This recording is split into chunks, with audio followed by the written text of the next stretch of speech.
Welcome to the channel. और हमारे साथ हैं अभी प्रदीप कुमार साहू जो यूएसए में अभी पीएचडी कर रहे हैं।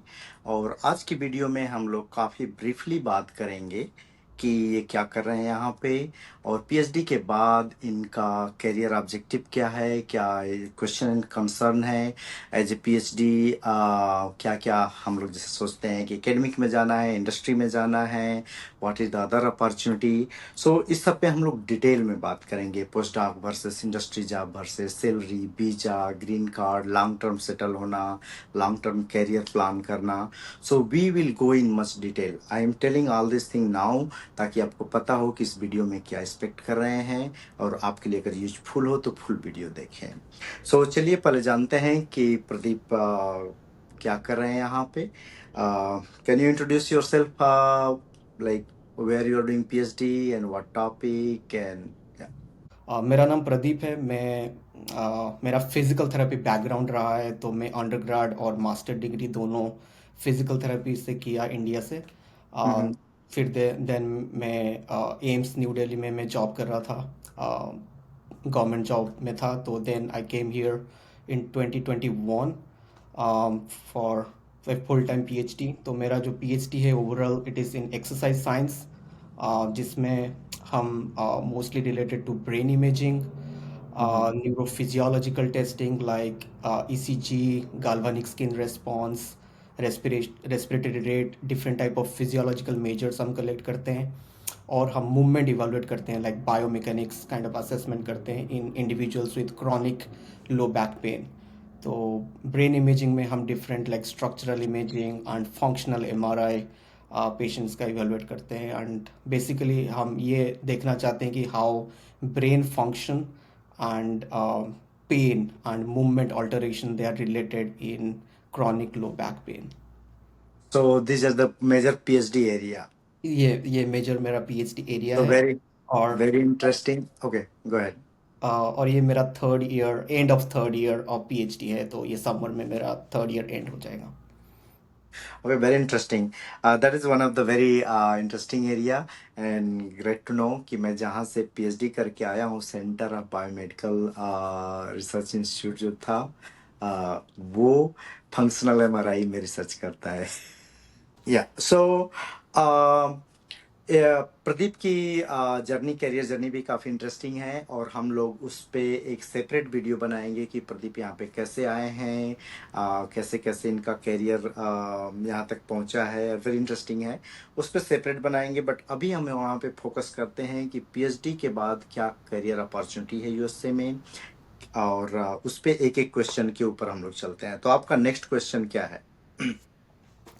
सो लाइक मेरा ये third end of third year PhD है। है तो एक तरफ मैं एकेडमी के बारे में भी सोच रहा हूँ, बिकॉज जब पीएचडी आप करते हो तो मैक्सिमम आपको एकेडेमिया और ये सब आपको ट्रेनिंग दिया जाता है, like like grant writing, paper writing, ये सब प्रोसेस से आप सीखते हो कि कैसे एकेडमिक तरफ आप जाओ।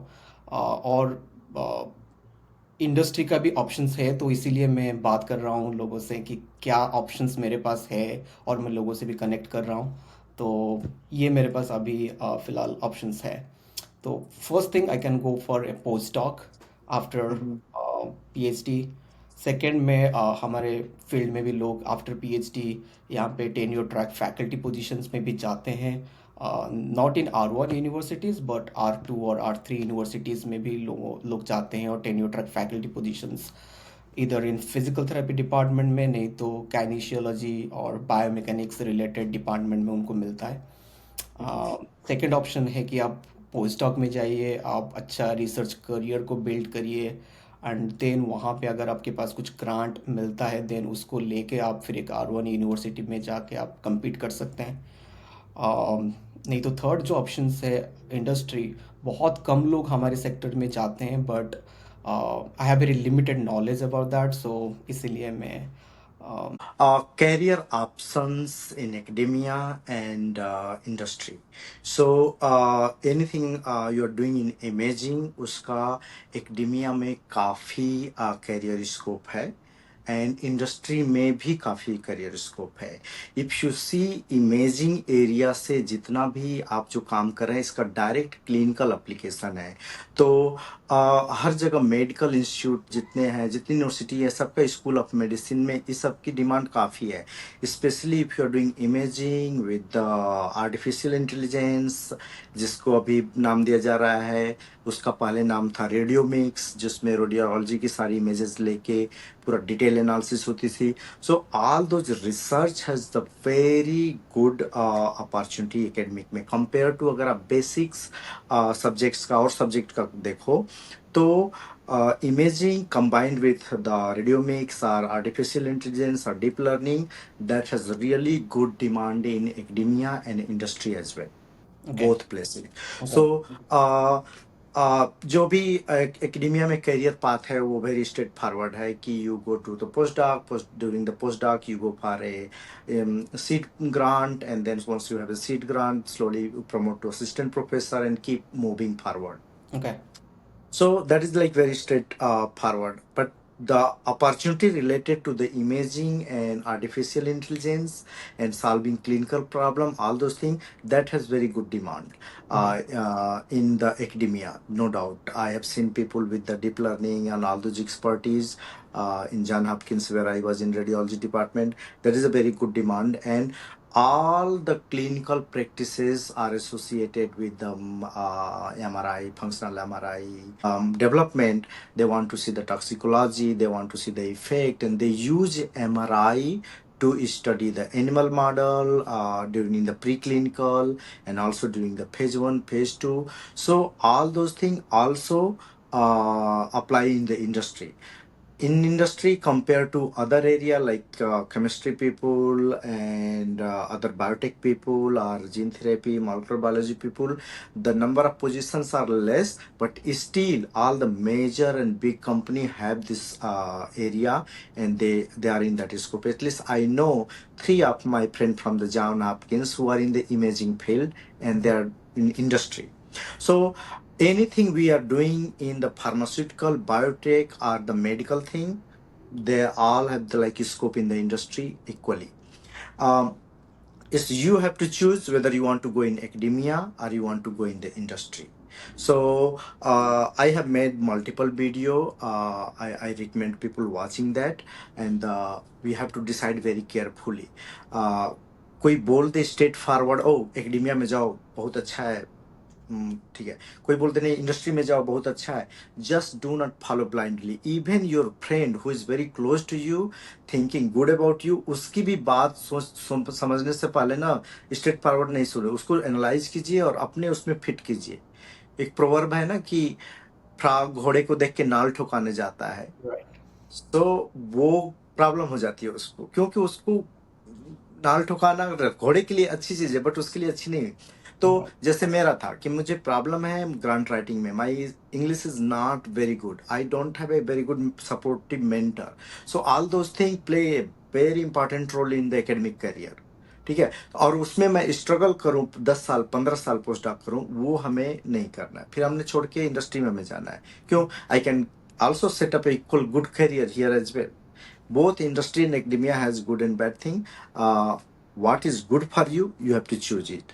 And I have made I think 3-4 video. I recommend people watching this. But career scope is there in industry and in the academic, both. And I would say compared to any basic science research, you have little added advantage with imaging and artificial intelligence. That's so. That is So so inspiring. Yeah. Good to hear. So now let's move to the next question. Right.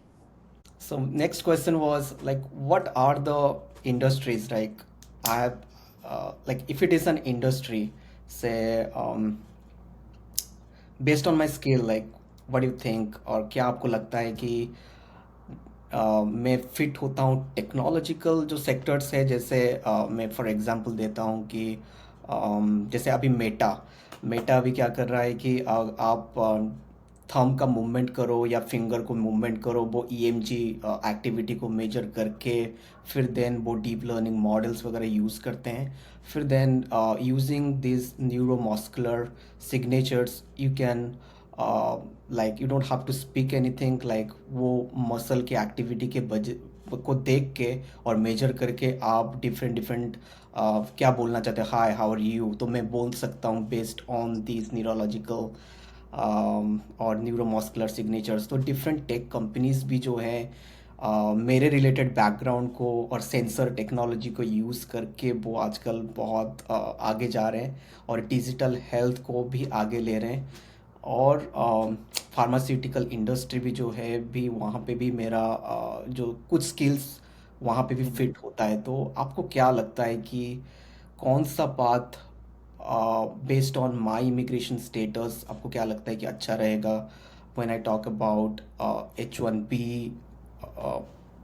processes, and you are seeing the layoff right now, there are so many layoffs going. Also, so Yes. here multiple thing. You ask like multiple questions. So let's go on the specific industry based on your skill. So um, I do not want to go very niche in like, and even I don't know much about what the work you are doing, but I know little bit, so I will not go in the much detail. But क्या क्या scope है किस किस industry में? सो मैं एक general rule है कि अगर anything you are doing and that is solving a existing problem in biomedical tech industry medical devices, all the thing, you have plenty of scope there.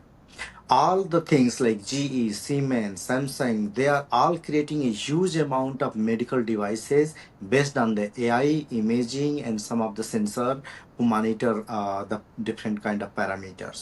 So if you are doing this kind of like imaging, functional MRI and neurological and behavioral thing combining with artificial intelligence, so if you have a broader this core skills, you can apply this core skill in any area. It's not necessarily you are going to work on the MRI only or functional MRI. No, you can use the same core skill on ultrasound. You can use the same kind of skill on like such devices measuring the blood parameter. All there's so many things, and all those things are like all the private company, tech industry, medical device companies, all they are developing. So you will apply that skill. So in academia we always think, okay, this is my core research area and I just go and work in that. In industry it doesn't work like that. Right. You are going in directly उसी area में जाना है. The whole 7 year I work in the cancer research. अभी मैं small molecules जो clinical trial में काम करते हैं, I working in that area. So if you have certain core skills and a soft skill, वो आप किसी और एरिया में अप्लाई कर सकते हो. And most of the industry का जो टेक्नोलॉजी है वो काफ़ी अपडेटेड एंड वेरी यूनिक रहती है, because they are trying to create unique model, unique product, and no one knows about this even. Okay. A lot of companies product, no one knows about that because all this is hidden. So वो आप skill वहां भी apply कर सकते हो. 100% match नहीं करेगा, but you know how the things work and you know how to solve it. आप Okay. अप्लाई कर सकते हो. So there are different variety of industry. So next, your question is, what is the pro and con associated with the industry and H1B approval, layoff or green card? First of all, academic में definitely stability ज़्यादा होती है, industry में stability कम होती है.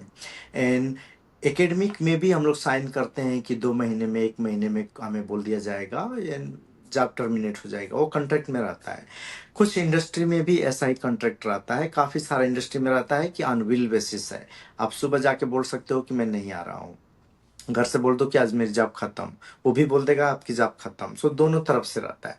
तो industry is little less stability wise है, academic more stability wise है.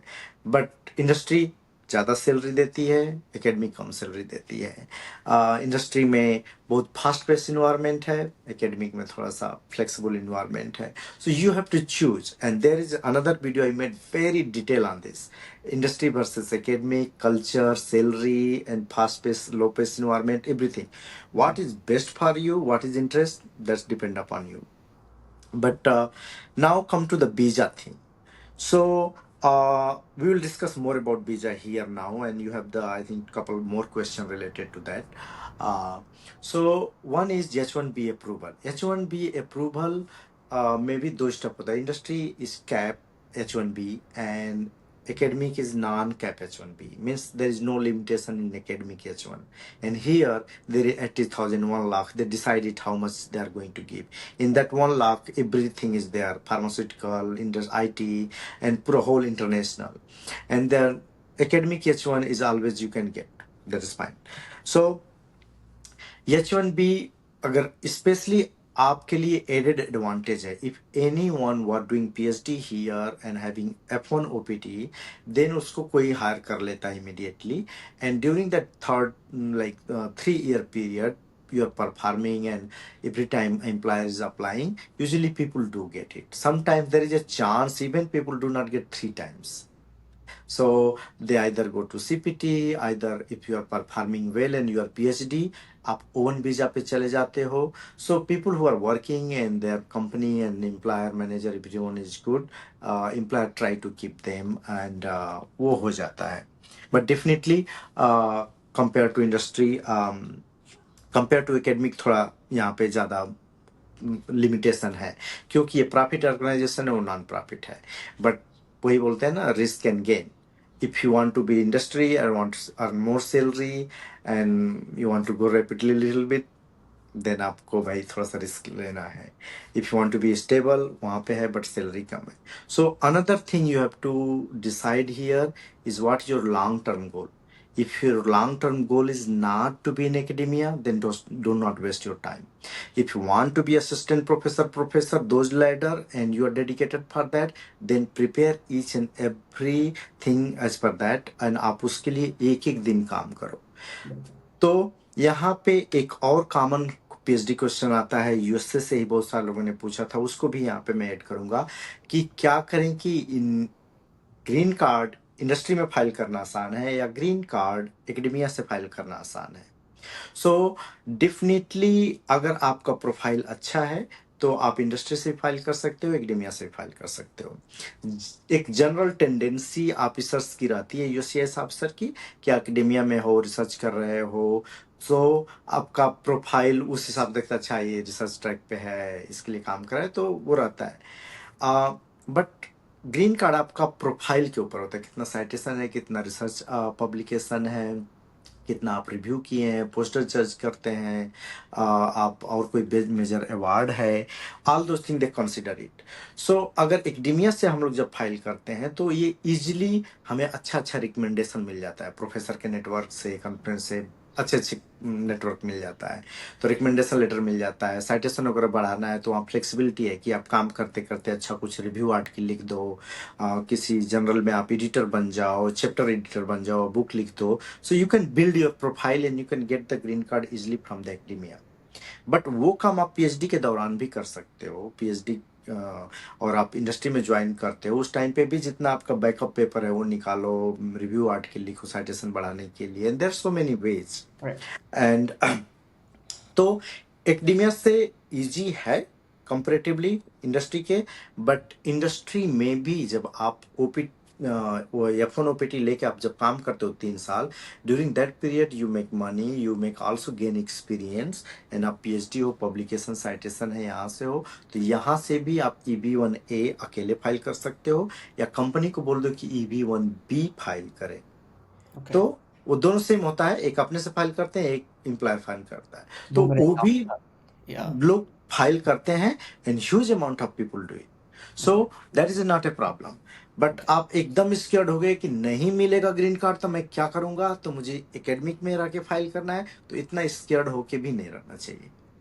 बट अगर आपको, सो एक हुआ कि लॉन्ग टर्म डिसीजन क्या है, आपको कहाँ रहना है उसके हिसाब से, एंड थोड़ा सा रिस्क लेना है, वो हर जगह है. बहुत सारे लोग एकेडमिया से बहुत अच्छा प्रोफाइल होके भी उनका रिजेक्ट हो जाता है, इंडस्ट्री से भी बहुत लोग रहते रिजेक्ट हो जाता है. कुछ लोग वीक हैं, बहुत वीक प्रोफाइल, नहीं वीक नहीं कहेंगे, weak profile in the sense बहुत कम साइटेशन एंड पब्लिकेशन है, उनका भी एक्सेप्ट हो जाता है. तो बहुत रैंडम है. Any other related question from the बीजा? एक क्वेश्चन था कि लाइक इन केस लाइक मैं अगर मैं सपोज से एक पोस्ट डॉक कर रहा हूँ, तो इन केस मैं F1 OPT से अगर मुझे J1 में अगर मैं ट्रांजिट कर रहा हूँ, तो J1 वीज़ा में आप ग्रीन कार्ड फाइल कर सकते हो या नहीं कर सकते हो, और इसका क्या रूल? ग्रीन कार्ड किसी भी वीजा से फाइल कर सकते हो, विजिटर वीजा से नहीं फाइल करते हो आप। ओके। ग्रीन कार्ड F1 से भी फाइल कर सकते हो, J1 से भी फाइल कर सकते हो, H1 से भी फाइल कर सकते हो, किसी से फाइल कर सकते हो। There is a trap. अगर आप PhD करके J1 वीजा पे पोस्ट डॉक करने कभी मत जाओ। Okay. Go on F1. Okay, in 3 year you will have option right. to use that, and 3 years के बाद लगेगा कि H1 नहीं हो रहा है, कुछ और है, तो you can go on the J1, but first J1 पे नहीं जाने का। बहुत सारे प्रोफेसर क्या करते हैं कि J1 is easy for them A lot of things, तो वो बोलते हैं J1 पे पोस्ट डॉक कर लो। PhD के बाद J1 पे कभी नहीं जाना चाहिए।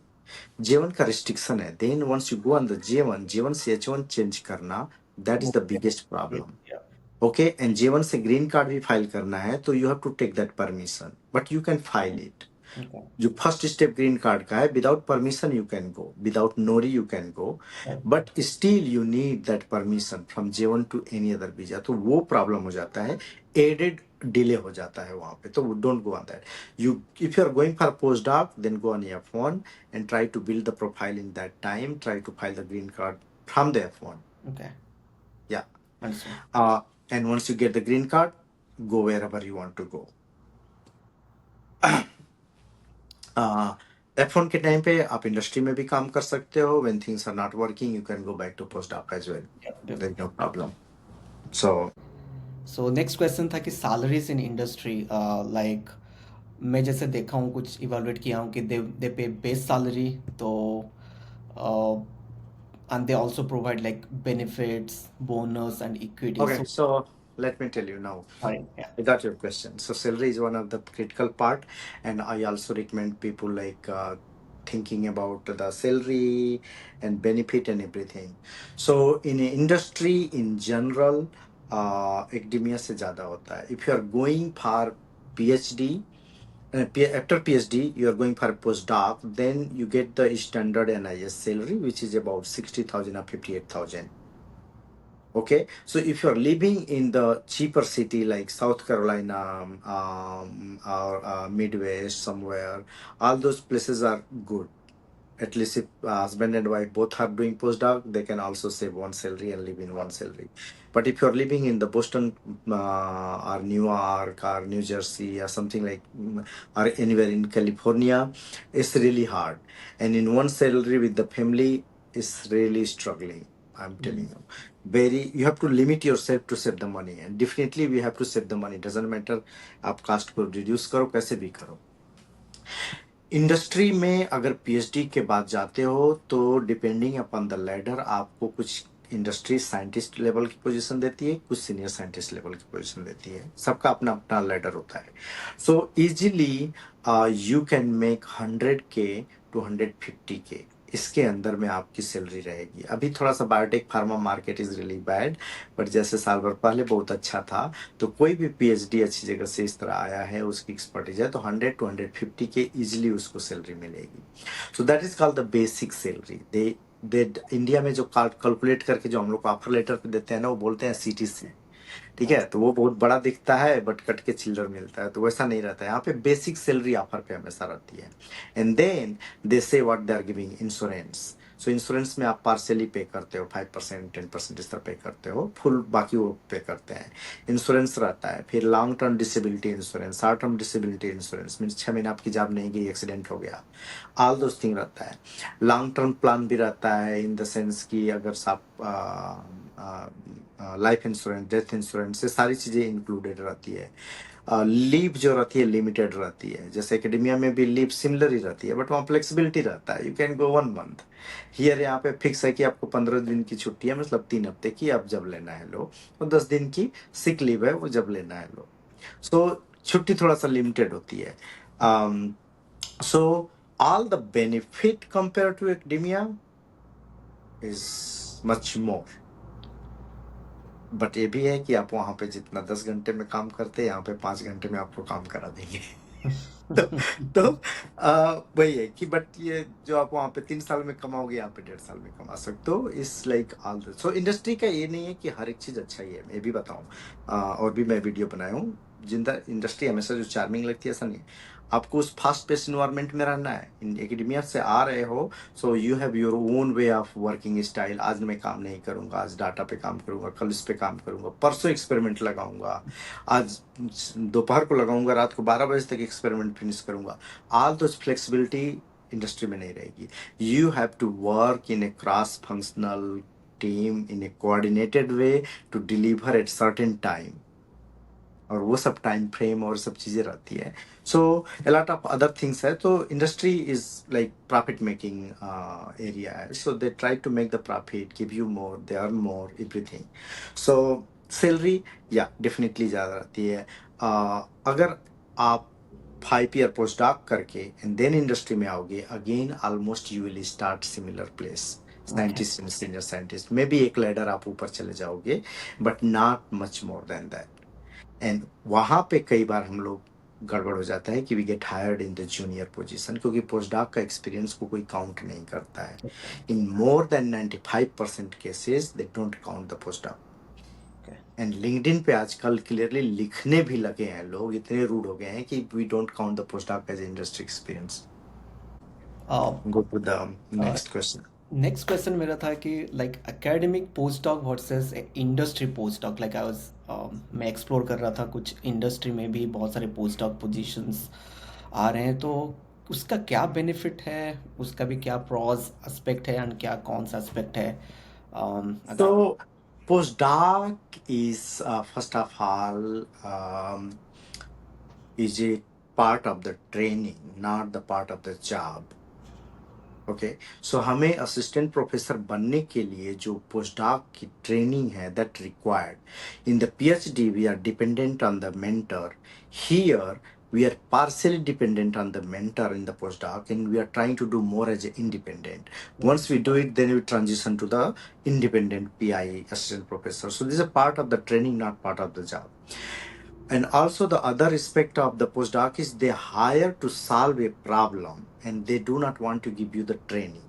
And you do the full research and solve a very unique unknown problem. Okay. So, and you have time limitation and resources, everything you have. Like there's no time limitation. So, अगर आप industry में S भी इस तरह की कोई position create करते हैं लॉट ऑफ कि okay this is the problem you have to solve it they don't know still how it is going to work so उस पर कुछ रिसोर्सेज देते हैं पोस्ट डॉक हायर कर देते हैं and then let it investigate वो टाइम डिपेंडेंट थोड़ा कम रहता है फास्ट पेस थोड़ा नहीं रहता है वो ज़्यादातर थोड़ा सा एकेडमिक सेटिंग में रहता है but much more organized and they have to go directional ऐसा नहीं कि रिसर्च कर रहे हैं ये रिजल्ट आ गया तो दूसरा पेपर बन गया एक और रिजल्ट आ गया तो दूसरी ग्रांट चली गई तो हम ब्रांचिंग करते जा रहे हैं वैसे नहीं वहाँ पे स्ट्रक्चर होकर प्रोडक्ट क्रिएट करना है but there is no time limitation and money limitation तो उस तरह की भी रिसर्च वाली एरिया में क्रिएट कर देते हैं पोस्टडॉक पोजीशन बट अगर आपको इंडस्ट्री में सेटल होना है जाना है तो बेटर है कि इंडस्ट्री पोस्टडॉक ना करो industry research and development area में जाओ so all the industry has the certain section R&D section where the all the discovery happening and then after that then it goes to like preclinical setting or trial version or before launching the product or drug product all those things they do go through a lot of development process development manufacturing trial development and clinical trial and it takes 10 years to come like one molecule to come out सो आप discovery side जाते हो तो it's more like academic research but much more organize time के साथ रहता है and then directional रहता है कि you have to create this product और you have to solve this problem so discovery side में अच्छा रहता है तो अगर मैं किसी को रिकमेंड करता हूँ personally transitioning from PhD and postdoc is better to go in the academia means sorry the R&D company के R&D सेक्शन में जाओ तो वो ट्रांजिशन अच्छा रहता है suddenly if you are coming from academic postdoc to the contract research like what I am working this is really a tough transition very tough transition so R&D much better रहता है और बड़ी company establish company में उनका R&D you will love it उनका R&D अच्छा रहता है. They allow you to go to conferences, publication, technical development, all those things. They have the plenty of resources. So वो अच्छा रहता है. I don't recommend going in the industry postdoc, but आपको option है तो आप जाके चेक कर सकते हो, and you can come back it, but you can also go for the industry job directly R&D section में. So let's move to the next question. Next question था कि लाइक अभी लाइक मैं पीएचडी कर रहा हूँ तो एकेडमिक सेक्टर में I got some kind of idea like कैसे एकेडमिक एनवायरनमेंट्स होते हैं, डे टू डे कैसे फंक्शन होता है। तो आप थोड़ा सा आइडिया दे सकते हैं कि इंडस्ट्री का एनवायरनमेंट कैसे रहता है वीक टू वीक, एंड कैसे आप डेडलाइन और टाइमलाइन कैसे आप अचीव करते हो। बिकॉज जब आप एकेडमिया में रहते हो लाइक आपका वर्क रहता है कि टीचिंग, रिसर्च एंड सर्विस, ये तीन मेजर पार्ट रहता है। तो इंडस्ट्री में कैसे रहता है एंड कैसे आपको लाइक डील करते हो। So, structurally, I have made couple, I think one or two video on this, the culture thing and how things work. Let's briefly go through like routine. So in industry, it depends upon which sector you are working on, which company you are working on, and which part of that molecule you are working on. It's like very different. अगर मैं बताऊं तो मैं work करता हूँ CRO and CDMO बोलते हैं, contract research organisation और contract research and development, like contract development and manufacturing, CDMO. सो ये सब में क्या होता है कि हमें जो प्रोजेक्ट मिलता है वो मिलता है कि 3 महीने का, 6 महीने का, और उसमें फिक्स हो जाता है, हम बोल देते हैं, साइन करते हैं उस टाइम पे कि in 6 month we will deliver your molecule. In first month we will develop this development, second month we will do this and everything very very specific. 3 month 6 month project आता है. And then we started like kickoff meeting. Okay, this is the meeting we are starting. Everyone is clear on track. Every second week, people need to report the progress, and they have to make sure it working. And every second week, we report to the client. Okay, this is the result, and we are getting there. If you have any question, discuss it. So it goes in very fast-paced environment. But same time, if you go, if a bigger company developing a new molecule, they don't have the molecule, but they are doing the R&D. Those things are much more relaxed. Okay, this is the molecule we have to develop. So you have a year timeline, 2 year timeline to refine those process and keep working on that. So वहाँ पे अलग environment रहता है. Many more established company उनका fix है कि okay, I have 3 year goal. In 3 years I have to launch this product. So what the things, the program manager, program director, वो सब रहेंगे. You will be one part of that. अब certain area आपको दे दिया गया तो उसका timeline कुछ और होगा. Right. So it depend करता है कि कहाँ पे हो. In general जो industry का culture है, people when enter the company, they immediately start working. They don't think, okay, let's set up this, let's set up the lab, relax, coffee, and then we'll start. No, they enter it and then they plan it, because first in meeting, this meeting, that meeting, client meeting, that meeting, or department is department. So it goes in like very fast-paced environment, and especially if someone has worked in the pharmaceutical industry in India, they are even much more past than here. So anyway, so वहाँ का culture industry से बहुत difference रहता है, but I would recommend कि वो बहुत सारे जो लोग रजिस्ट करते हैं इस कल्चर में, देन उनके लिए इंडस्ट्री निगेटिव हो जाता है. आई एम टेलिंग. तो वो हमें एटीट्यूड हमेशा रखना है कि नो, मैं जिस सेक्टर से आया हूँ वो सेक्टर यहाँ काम नहीं करेगा जो सीख के आया हूँ. जैसे हमें कि हमें अकेले काम करना है, ठीक है, हम आज जाके सेटअप करेंगे, कोई भी नहीं चाहिए, अब मैं एक्सपेरिमेंट करूँगा, इंस्ट्रूमेंट बुक कर लिया हूँ, अब उस टाइम पे जाऊँगा, मेरा है. सर इंडस्ट्री में सेम इंस्ट्रूमेंट पे सब लोग काम कर रहे हैं, साथ में काम कर रहे हैं. सो और आपके काम के बाद नेक्स्ट पर्सन उस काम को करेगा, आपका रिजल्ट लेके नेक्स्ट प्रोसीड करेगा वो. So in certain time you have to deliver the project to him. नहीं हो रहा है तो आपको पहले इन्फॉर्म करना है. So there are so much cultural thing. वो एकेडमिक वर्सेस इंडस्ट्री में बहुत डिफरेंस है. So day to day routine little more fast pace रहता है, but if you enjoyed it you will love it. तो मुझे अच्छा लगता है ऑनेस्टली. और एक क्वेश्चन है, क्वेश्चन था कि like developing hard core skill and the soft skills like कभी कभार Yes, ये that लगता है I really wanted to focus on. Okay, right. go ahead. सो एक था कि लाइक बहुत सारा मैं जैसे लिंक्डइन में देखता हूँ या फिर और भी कहीं पे देखता हूँ कि यूट्यूब में लोग बोलते हैं कि like referral is very important. तो क्या एग्जैक्टली exactly, या एक रेफरल एक बहुत बड़ा फैक्टर है जो आपको आगे लेके जाता है, या फिर आपको हार्ड कोर स्किल्स एंड कुछ सॉफ्ट कोर स्किल्स आपको डेवलप करना है, और क्या वो सॉफ्ट कोर स्किल्स है? हार्ड कोर स्किल्स में समझ रहा हूँ कि हाँ मेरा जो एरिया है उसके ऊपर फोकस करना चाहिए, जो मैं स्किल्स डेवलप कर रहा हूँ, बट क्या क्या सॉफ्ट स्किल्स है जो कि इंडस्ट्री में खास करके अभी से मैं अगर इन केस में जाता हूँ तो क्या मैं डेवलप करना चाहिए मुझे, और कैसे मैं उसको डेवलप कर सकता हूँ? So I think we mix up two, three questions here. So one is hardcore skill versus softcore skill and how important is that. And one thing is like referral and transition. Referral कैसे काम करता है. So let's keep the referral thing and transition for the later part and focus on the hardcore and softcore skill. So academic may we mostly focus on the research and research. If you are teaching, as you, most of the PhD student teaching भी करते हैं, that is one of the very good skill that you will consider as a soft and 50% hardcore, both you can say it, because you are also teaching the subject. But teaching style and all those things is itself also a very soft skill. So hardcore और hard core is a thing like your technical skill, जितना भी आपका technical thing है that is the hard core.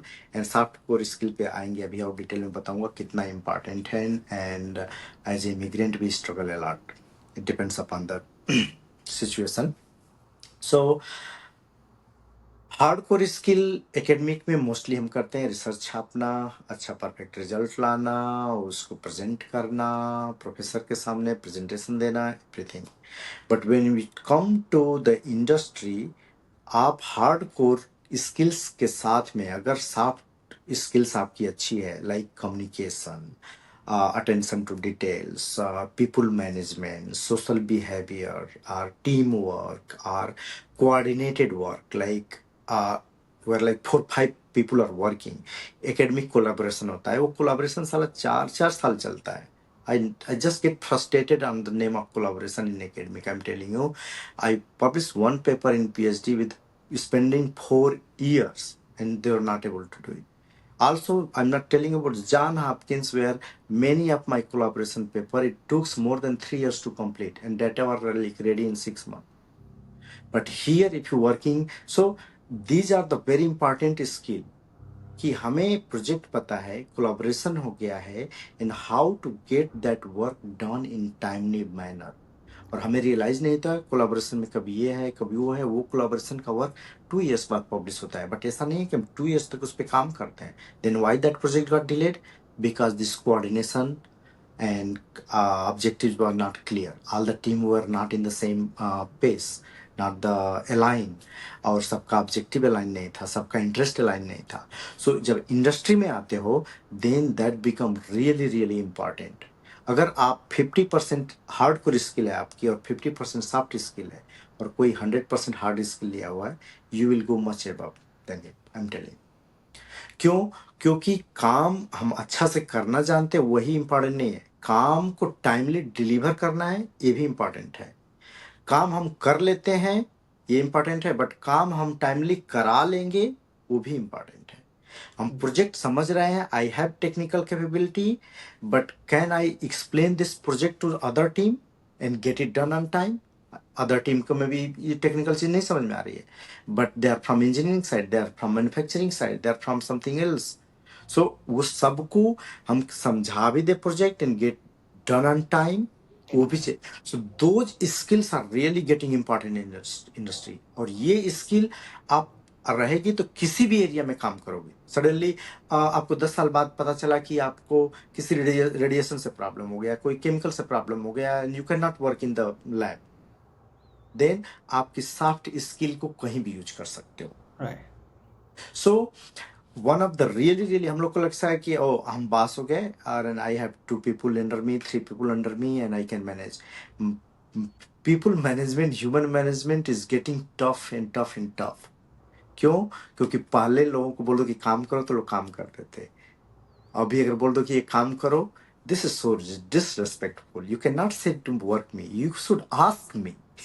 Right? So Right. things are changing very. So you have to change your skill. So soft skills का बहुत ज्यादा important है। हम लोग बोलते हैं कि अटेंशन टू डिटेल लिखते हैं सब, वो सब मैं पढ़ता था लिंक्डइन में, बट कभी उसे डिटेल नहीं समझ में आता था। जब जाके 2.5 साल 3 साल इंडस्ट्री में काम किया तो लग रहा है कि उसका मीनिंग क्या है and Right. How this small small thing is affecting a big programme.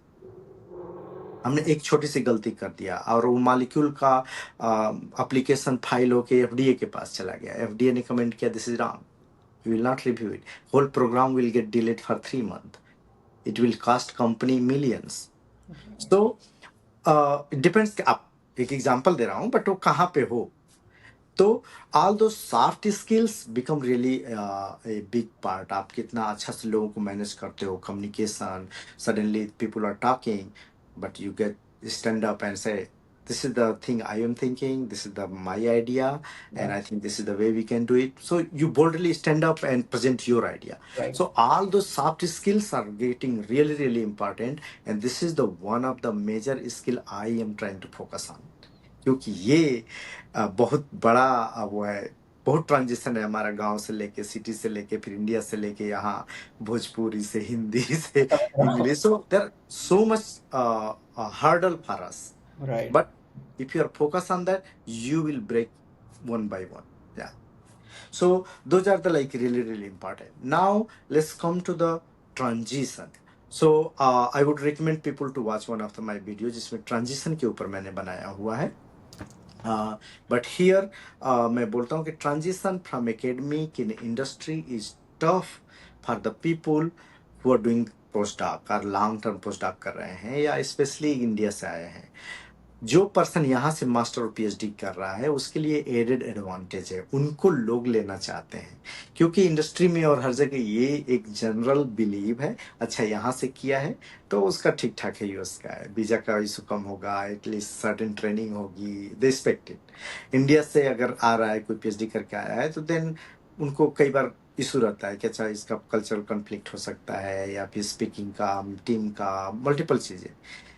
तो ये जनरल है कि अगर आप यहाँ से पीएचडी हो सेम स्किल है, कोई इंडिया से है उसकी भी सेम स्किल है, you will get preference, that is true. Multiple reason है।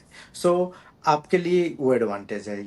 और जो लोग एकेडमिक में पोस्ट डॉक लंबा टाइम से कर रहे हैं उनके लिए थोड़ा सा वो है। एंड इस पे मैं डिटेल वीडियो बनाया हूँ, so we will not go it much detail here. So one of the common और एक रॉन्ग बिलीव है ट्रांजिशन में, हम लोग को लगता है कि जो हम जॉब प्रोफाइल देखते हैं उसमें हमारी स्किल मैच नहीं कर रही है परफेक्टली, सो इसमें मुझे नहीं कोई सेलेक्ट करेगा। नो। सो इवन अगर आपकी स्किल 25% भी मैच कर रही है, चाहे उस एरिया में आपका इंटरेस्ट है and you know that you can do it, आप स्टिल उसको अप्लाई करो। क्यों? क्योंकि वो 100% नहीं चाहते हैं कि आप उसी स्किल में, 100% वाले मिलते भी नहीं है और उनको इससे नहीं है। आप इंटरेस्ट आपका देखते हैं, आपका सॉफ्ट स्किल्स भी देखते हैं और कोर स्किल्स वो भी देखते हैं। तो अगर कोर स्किल आपका 25% भी मैच कर रहा है ना, still you apply to those thing. 100% वाले को वेट नहीं करें। तो किसी भी एरिया में आप जाओ, जैसे मेरी वाइफ जिस एरिया में काम कर रही है वो कंपनी नया इंस्ट्रूमेंट टेक्नोलॉजी बना रही है, तो उसमें तो किसी का इसको उसका कोई भी एक्सपर्टीज नहीं, उस नाम को सुनी भी नहीं थी, बट ये था कि अच्छा ये की है, इसका इंटरेस्ट है, इस तरह का काम किया है, देयर। Okay. तो वो चीज रहता है। एंड डेफिनेटली रिफरल वाली चीजें पे जाते हैं हम लोग। अगर आपका नेटवर्क है इंडस्ट्री में, कोई रिफर करता है तो प्रेफरेंस डेफिनेटली मिलता है, नो डाउट। क्योंकि उसमें एक जो इंडस्ट्री में लोग जो हायर करते हैं उनका सबसे बिगेस्ट जो कंसर्न रहता है कि अच्छा पर्सन हायर करना है, अच्छा एक्सपर्ट हायर करना, वो ऑल सेकेंड प्रियरिटी हो जाती है most of the time, I am telling you. तो फर्स्ट प्रियरिटी हो जाती है कि Yeah. अच्छा पर्सन हायर करना है जो गुड टीम मेंबर एंड सब कुछ है and he can do the work. So वो सुपरमैन नहीं खोजते हैं कि ही विल कम। सुपरमैन आएगा बट अगर टीम को गड़बड़ कर दिया, उसका बिहेवियर अच्छा नहीं है, तो दोज आर द थिंग्स। वो always try to find a good person also. Hard Okay. Skill की भी जरूरत है बट सॉफ्ट स्किल और गुड पर्सन की भी जरूरत रहती है। तो जब कोई रिफरल देता है तो वो प्रूव हो जाता है, or someone know him and recommending, तो उसका एडवांटेज हो जाता है कि अच्छा ऐसा अच्छा होगा। अब जैसे मैं ही, और ह्यूमन नेचर है, जैसे मैं हूँ और मैं किसी को हायर कर रहा हूँ, तो बहुत सारे एप्लीकेशन आ रहे हैं, वहां पे सब अरेंज मैरिज की तरह अपने आप को अच्छा बताएंगे, ठीक है। बट अगर कोई मेरा फ्रेंड आके बोला कि ये लड़का रियली अच्छा है, इसको हायर करो, then I will prefer that guy. क्यों? क्योंकि अच्छा कोई तो नॉन कनेक्शन से आ रहा है, तो ह्यूमन नेचर है कि I will trust him more. और अभी जैसे, okay I should not disclose it here. So हमारे यहाँ भी और प्रीवियस कंपनीज में भी मैं देखा हूँ कि कई बार एप्लीकेशन आता है, अच्छे अच्छे एप्लीकेशन आए हैं, hundreds of hundreds, but we hire the person we know and trust him and we know कि वो काम भी कर देगा, Okay. So we go with that rather than hiring Superman. So definitely another thing you need to learn and understand is the culture and terminology and approach. जैसे होता है ना कि जब हम बात करते हैं तो अलग बात करते हैं, but when a clinical resident या जो डॉक्टर्स बात करते हैं सेम टॉपिक पे, तो they talk differently. Okay, so a lot of terminology, जो बेसिक रिसर्च वाले हैं, क्लिनिकल वाले हैं, उनकी टर्मिनोलॉजी का डिफरेंस होता है। Like in MRI, a lot of time हम लोग NMR बोलते हैं, अगर हाई रेजोल्यूशन कर रहे हैं तो they call it still MR spectroscopy, but MR spectroscopy is kind in vivo, terminology different होती है। सो इंडस्ट्री में कल्चरल चीजें, टर्मिनोलॉजी, बहुत सारी चीजें डिफरेंट होती है, we should know it. And best practice is जो लोग इस तरह की वीडियो बनाते हैं या फिर जो हमारे फ्रेंड हैं उनके साथ हम कन्वर्सेशन करें, उनसे समझें, उनसे हेल्प लें, जो मूव किए हैं, that is a good thing. CV, cover letter, email write करना, या इंटरव्यू के बाद थैंक यू ईमेल राइट करना, या लिंक्डइन से अप्रोच करना, all those things play a lot of role. जैसे कि सिंपल फिनोमेना है कि जब इंडस्ट्री में इंटरव्यू होता है तो 3-4 डिपार्टमेंट वो करता है, और कम से कम 10 से 15 लोग इंटरव्यू करते हैं, इन पर्सन और ग्रुप में सब मिला के। At the end you should try to find their email. कई बार ईमेल शेयर नहीं करते हैं लोग, but still try to find the email and write a thank you note immediately on the same day after the interview. उसका impact दिखता है, ठीक है। एक पर्सन है क्लियरली है कि आपको नहीं लेना है, ठीक है, बट एक पर्सन डायलेमा में है कि नहीं यार, ओके है, बट आपने घर से जाके ईमेल लिखा है, doctor Santosh Bharati, it was very nice doing conversation with you and the NMR and specific some of the specific thing, and I really enjoyed the conversation, impressed with your profile, I hope to hear you in the future and meet you again, then वो थोड़ा सा मेरे अंदर soft corner create कर देगा। Right. And जब next meeting में जब जाके वो होगा ना, क्या बोलते हैं, फीडबैक लेते हैं, and if more people are towards hiring, तो वो हायर किया जाता है, more people are negative side, उसको हायर नहीं किया जाता है। सो उस फीडबैक में अगेन मैं बोल दूंगा yes I would say hire him, I do not see any red flag. तो वो सब थैंक यू ईमेल का भी बहुत इम्पैक्ट पड़ता है। और कोई रिफरल वाला पर्सन है तो ऑलरेडी मैं जाके बोलूँगा कि नहीं यार, ये जैसे इस लड़के के साथ मैं काम किया हूँ कोऑप में, इंटर्न में, I would love to hire him and work again if is interested. So मेरा मैनेजर बोलेगा अच्छा ये इसको हैंडल करेगा, ही इज ऑल्सो इंटरेस्टेड, उसी को हायर कर लो, दूसरे को मतलब। So all those things play a lot of role. Network LinkedIn का बहुत स्पेसिफिक नीच में और उसी एरिया में रखना चाहिए, और मोस्टली उसमें फ्रेंड्स को कभी नहीं ऐड करना चाहिए लिंक्डइन में। That is the one of the worst mistake I have done in my life. कभी भी फ्रेंड्स को कभी लिंक्डइन में डालना ही नहीं चाहिए अगर आपकी एरिया का नहीं है, तो कोई मीनिंग नहीं है। वो फिर लिंक्डइन पे जाके वो लाइक करेगा पॉलिटिक्स का, और फिर वो पूजा पाठ का, और वो आपके भी फीडबैक में आएगा, ठीक है। क्यों? क्योंकि आपकी वो एरिया का नहीं है, तो बहुत ऐसी चीजें भी लाइक करेगा जो आपके मतलब का नहीं है। सो आपका फोकस एंड जो फॉलोइंग है वो हमेशा अपने नेटवर्क से रिलेटेड रहेगा। तो क्या होता है उसका लॉन्ग टर्म, कि जैसे उस नेटवर्क में कोई भी पर्सन वो पोजीशन पोस्ट करता है, तो कोई ना कोई इसको लाइक करता है, तो वेरी हाई चांस कि आपके फीडबैक आएगा। बट अगर आपका फ्रेंड सर्किल से, बहुत रिलेटिव से, बहुत रैंडम लोगों से भरा हुआ है, तो कोई केमिस्ट्री का लाइक कर रहा है, कोई फिजिक्स का लाइक कर रहा है, कोई क्या किसी भी प्रोफेशन का लाइक कर रहा है, कोई कंस्ट्रक्शन में है वो भी लिंक्डइन पे है तो उसको भी लाइक कर रहा है, तो सब आपके फीड में आएगा and they make you worse, like आपका कंटेंट गड़बड़ हो जाएगा। तो उस वजह से लिंक्डइन पे, इवन मैंने इस पे भी वीडियो बनाया हुआ कि लिंक्डइन पे क्या क्या हम लोग 10 मिस्टेक्स करते हैं, एंड गुड टू वॉच। सो जब कोई पोस्ट करेगा जॉब ना, तो आपको वो जॉब दिखेगी and when you immediately approach to them and you are in the LinkedIn network and कभी उनसे बात किया है, they will try to prefer.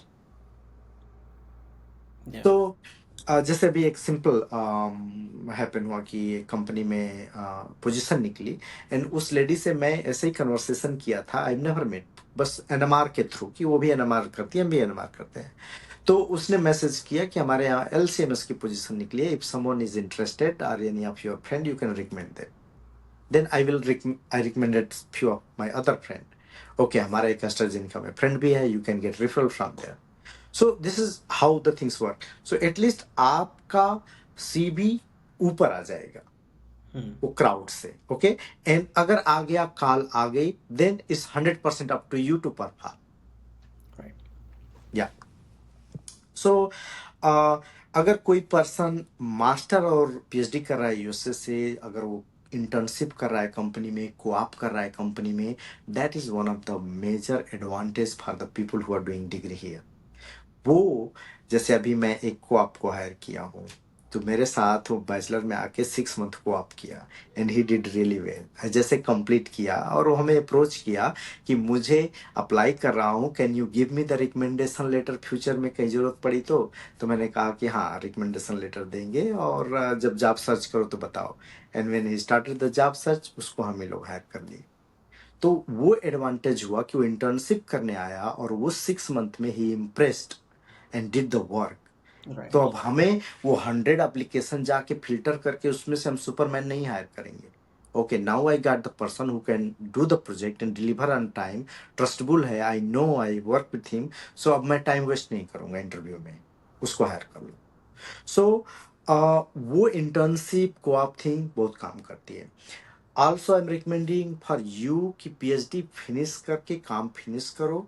Degree लेने से पहले you can use 6 month 8 month to do the internship in the industry and अपनी PhD की कंटिन्यू रख सकते हो।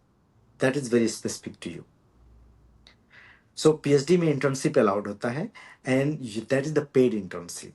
सो आप क्या करें कि वो आपके ओपीटी से वो टाइम नहीं जाएगा, वो आपके डिग्री प्रोग्राम से जाएगा। आपका डिग्री प्रोग्राम 4 ईयर की जगह पे 5 ईयर हो जाएगा।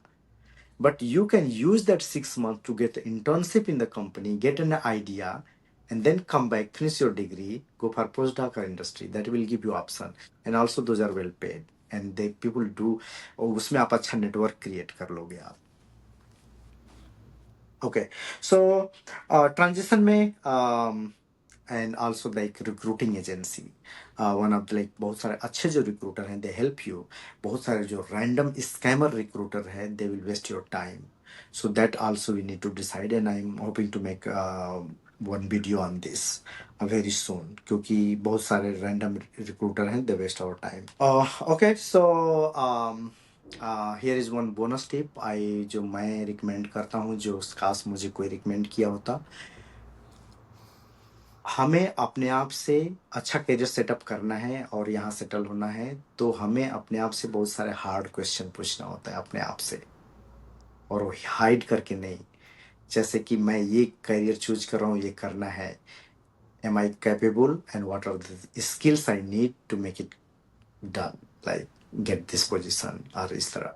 तो वो सारी चीजें बहुत हार्ड क्वेश्चन अपने आप से भी पूछना होता है। अच्छा, हमें ये चीज चाहिए, तो हमें ये चीज चाहिए, सबसे हम बात कर रहे हैं हमें असिस्टेंट प्रोफेसर बनना है, असिस्टेंट प्रोफेसर बनना है, but what are the thing I am doing it and when I am doing it and how I am doing it, वो मेजरेबल करें हम।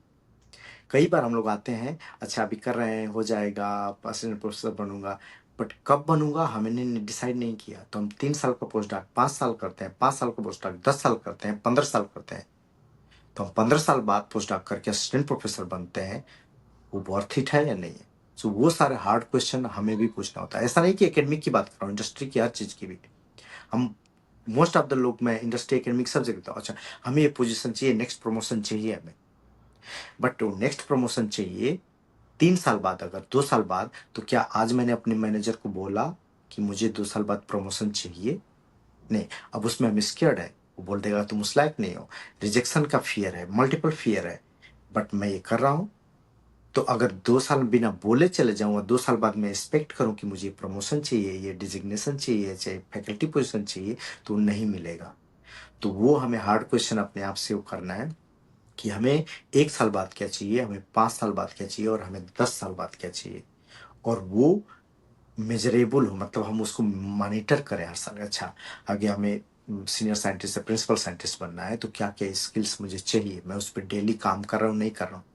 सडनली बस काम कर रहा हूँ और 3 साल बाद जाके मैं मैनेजर को बोलूँ कि मुझे बना दो, और फिर वो नहीं बनाएगा, तो फिर हम फ्रस्ट्रेट होकर बोलेंगे आपका कल्चर अच्छा नहीं है, मेरा मैनेजर अच्छा नहीं है, हमने ये नहीं किया, हमारे पोस्ट डॉक मेंटर ने हमें फैकल्टी पोजीशन नहीं दिया, मैंने 5 साल खूब पब्लिकेशन छापा। नहीं, उसके लिए क्या क्या स्किल्स चाहिए थी वो मैंने काम किया, उस पे मैंने अपने मैनेजर पोस्ट डॉक मेंटर से बात किया, उस पे मैंने टाइमलाइन डिसाइड किया, उस पे हर साल 6 महीने पे, साल भर पे मैंने मीटिंग सेट किया। तो वो सारे चीजें ना कंफर्ट जोन से बाहर आके करना पड़ता है, और जो कि काफी लोग नहीं करते हैं।